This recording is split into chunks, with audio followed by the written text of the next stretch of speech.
नमस्कार सबको, मेरा नमस्कार। मेरे सारे यूट्यूब फैमिली को मेरा नमस्कार।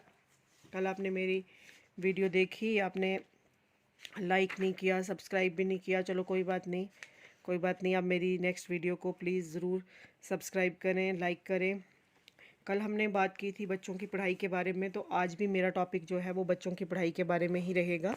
और ताकि वो अच्छे से पढ़ाई करें।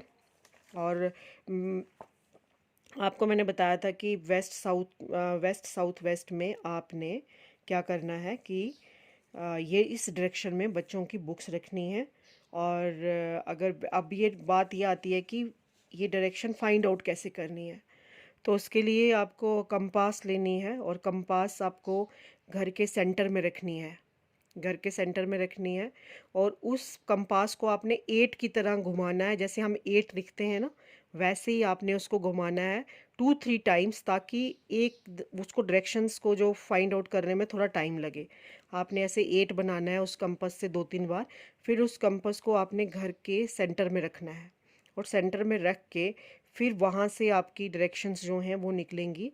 और डायरेक्शंस का लोगो जो है वो भी मैं पिन कर दूँगी, फिर आप वो देख लेना। मेरा एस्ट्रो सरिता पेज है, और उस पेज में जो मेरा कवर फ़ोटो लगा हुआ है उसमें वो डायरेक्शंस का सारा वो लोगो दिया हुआ है, पूरी कंपास दी हुई है, आप वो भी देख सकते हो। फिर मैं एंगल्स भी बताऊंगी आपको। 45 डिग्री का एक एंगल होता है, ये सारा साइंटिफिक है। एस्ट्रोलॉजी इज़ टोटली साइंटिफिक, इसमें कोई भी ऐसी बात नहीं है, ये सारी साइंस है।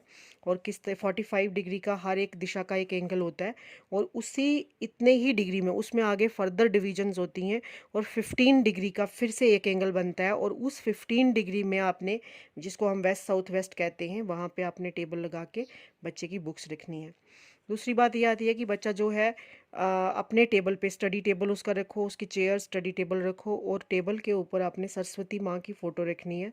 और वो फ़ोटो बहुत बड़ी नहीं होनी चाहिए, अगर वो येलो फ्रेम में हो तो सबसे अच्छा है। उसके आगे आपने येलो कलर के फूल रखने हैं, और सरस्वती माँ की फ़ोटो आपने ज़रूर रखनी है। बहुत बड़ी नहीं है, 9 उंगल होनी चाहिए, मीन्स उसकी जो लेंथ होगी वो इतनी होगी, बहुत बड़ी नहीं रखनी है।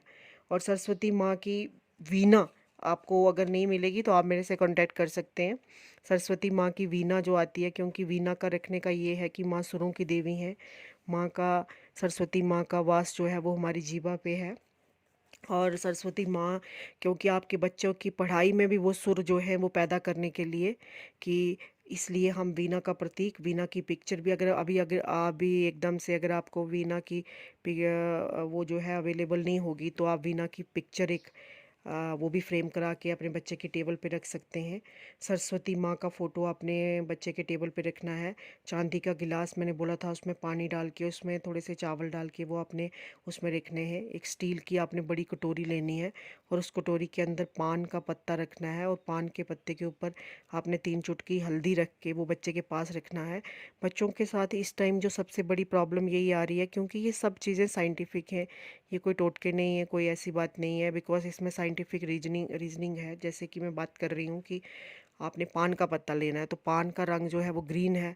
ग्रीन होने की वजह से उसमें बुध का वास है, और बुध जो है वो बुद्धि का मालिक है। और जब हम पूरा पान बनाते हैं तो उसमें से जब पान को आप चबाते हो तो लाल कलर निकलता है, तो इसका मतलब ये हुआ कि उसमें मंगल का वास भी है। और अगर हम पूरी इसकी पूरी डिस्क्रिप्शन देते हैं, तो फिर हमारा ये जो कंसेप्ट है, ये सब मैं चीज़ें इसलिए बता रही हूँ ताकि आपके माइंड में कोई डाउट ना रहे। तो हल्दी जो है वो बृहस्पति का कारण है, कारक है। और ये 3 चुटकी हम डाल लें, और नंबर 3 जो होता है वो भी बृहस्पति का कारक होता है। तो ये चीज़ें जब ये सारे ग्रह ये सारी चीज़ें हम मिला के या इस तरह से हम करेंगे, तो बच्चे जो हैं वो हमारा, उनका ज़रूर पढ़ाई में मन लगेगा। उनकी बैठने की जो बैठेंगे वो अपने चेयर टेबल पे, और पढ़ाई की तरफ ध्यान देंगे, पढ़ेंगे। और दूसरी बात ये आती है कि अगर कोई बच्चा है जो बड़ी क्लास में पढ़ रहा है, मानो ये छोटी क्लास के बच्चे हैं, कोई 9th 10th में, 11th 12th में, कोई एमबीबीएस की तैयारी कर रहा है, तो अगर कोई मेडिकल के साइड जाना चाहता है, तो उसको नॉर्थ की डायरेक्शन की तरफ, नॉर्थ वाली साइड बैठ के वहाँ पे पढ़ाई करनी है। अगर कोई आईएएस की तैयारी कर रहा है, कोई कोचिंग कर रहा है किसी और के लिए, बहुत से और फील्ड्स हैं, उसको आप वेस्ट साउथ वेस्ट में रखो। बच्चा जो नॉर्थ में बैठ के मेडिकल की के लिए पढ़ सकता है, लेकिन बुक्स रखने के लिए मैंने एक ही प्लेस है हमारे पास पढ़ाई की बुक्स रखने के लिए, वहाँ टेबल लगा दो, उसके ऊपर उनकी सारी बुक्स रख दो, ताकि वहाँ अवेलेबल नहीं है अगर स्पेस ज़्यादा, तो वो वेस्ट साउथ वेस्ट ही है। बच्चे की जो पढ़ाई का जो कॉर्नर है वहाँ आपने वेस्ट साउथ वेस्ट ही कल भी मैंने बोला था और आज भी यही है। बाकी आपने अपने घर का जब आप कंपास रखोगे वहाँ पे घर के सेंटर में, जिसको हम ब्रह्म स्थान कहते हैं, तो वहाँ पे जो नॉर्थ ईस्ट डायरेक्शन आप फाइंड आउट करोगे, जहाँ पे नॉर्थ और ईस्ट मिलता है, नॉर्थ डायरेक्शन एंड होती है और ईस्ट जो है वहाँ पे स्टार्ट होता है, जो नॉर्थ ईस्ट का वो जो यहाँ पे लाइन आपकी बनेगी वो कंपास पे, तो वहाँ पे आपने घर का वो वाला एरिया मोस्टली खाली रखना है। मतलब ये कहा जाता है, जो स्टडीज़ ये कहती हैं, लिटरेचर ये कहता है कि वहाँ पे एक माचिस की डिब्बी जितना वेट भी नहीं होना चाहिए, जितना माचिस की डिब्बी का वेट होता है इतना भी उस प्लेस पे बाहर नहीं होना चाहिए। वो एरिया पूरा खाली होता है, क्योंकि वहाँ पे वास्तु पुरुष का सर होता है, मतलब दिमाग है। अगर हम दिमाग के ऊपर कोई भी चीज़ रखेंगे तो वो बाहर रहेगा। तो ये चीज़ आपने ध्यान रखना है कि हमारा नॉर्थ ईस्ट जो है वो मोस्टली खाली है। तभी तो आप कहते हैं कि नॉर्थ ईस्ट में पूजा घर बना दो, क्योंकि पूजा घर में मोस्टली हम वहीं जाते हैं जब हमें पूजा करनी होती है। तो इसलिए नॉर्थ ईस्ट जो है वो आपने खाली रखना है, इसके पीछे ये वाला रीज़न है, इसीलिए हम ये कहते हैं। तो जितने भी ये मैंने सारे उपाय बता रही हूँ, ये इनके आपको 5 मिनट में रिजल्ट्स नहीं मिलेंगे। हमारा जो है वो पूरा साइकिल जो है 41 डेज़ का होता है। तो 41 डेज़ तक आप कंटिन्यूटी में अगर ये सब चीज़ें करेंगे तो आपके बच्चों का मन पढ़ाई में ज़रूर लगेगा, आप उनके अंदर एक चेंज देखेंगे।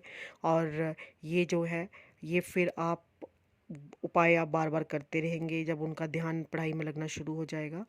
तो आप प्लीज़, अभी मैं आपको नेक्स्ट और भी उपाय बताऊंगी, और भी मतलब इस डायरेक्शंस को फाइंड आउट, अभी आप अपने लेवल पे कोशिश करो कि किस तरह से डायरेक्शंस निकालनी है, फिर मैं आपको और सब चीज़ें बाकी बताऊंगी।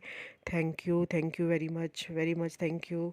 और आप मेरे वीडियो को प्लीज़ सब्सक्राइब करो, शेयर करो, लाइक करो। और जब आप मेरी वीडियो को सब्सक्राइब करोगे, लाइक करोगे, शेयर करोगे, तभी तो फ़ायदा होगा आपको। Thank you very much.